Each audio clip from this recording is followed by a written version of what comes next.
Histoire.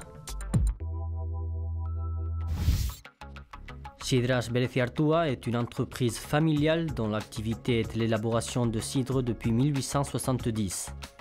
C'est à cette date que nous avons commencé à produire les cidres Belleciartua sur notre ancien site de production d'Ergobia. Un siècle plus tard, en 1970, notre cidrerie décida de se consacrer définitivement à la production de cidre sur son site actuel d'Astigarraga, lieu où nous nous trouvons encore aujourd'hui. Depuis lors, et après plusieurs processus de modernisation, Belleciartua est une référence dans la production de cidre naturel. Il a par ailleurs conservé son caractère d'entreprise familiale au service de la tradition, en respectant et en remerciant sa fidèle clientèle.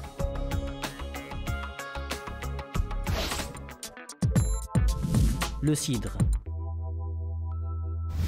Le cidre est une boisson alcoolisée avec un faible titrage d'alcool, fabriquée avec le mou fermenté de la pomme. Son caractère frais prononcé en fait la boisson idéale en été et en automne, mais sa dégustation est agréable au palais toute l'année. Il s'agit d'une boisson très répandue dans le monde entier. Le cidre a toujours été considéré à juste titre comme une boisson naturelle et saine. Pomme.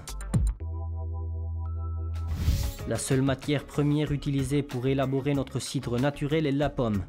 Pour obtenir un bon cidre, le fruit doit avoir atteint un niveau de maturité suffisant pour que son rendement dans la presse soit optimum.